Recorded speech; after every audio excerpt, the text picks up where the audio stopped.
在咧疫情期间，嘉义市的旅馆为着要支持在地医护人员，甲因饭店的空间转做是医护人员的宿舍，互因使用。工作人员无用咧整理环境，饭店内目前拢无人客。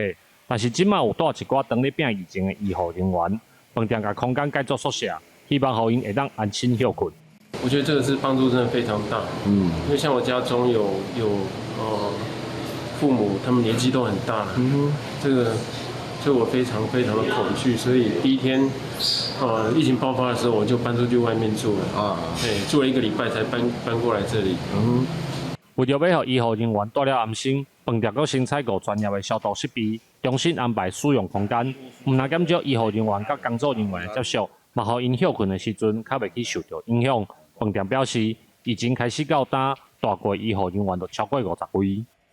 我本身是基督徒，对，那我觉得信仰让我有更深的一个体会，所以我们觉得想要做这件事情，所以也获得我们公司大多数的伙伴们的一个支持，所以我们就来做这一个所谓的医护宿舍。业者表示，饭店转做医护人员的宿舍，唔但会当维持员工的生活，而且阁会当支持在地医护人员。希望伫这段时间会当减轻医护人员的压力，互因继续守护大家的健康。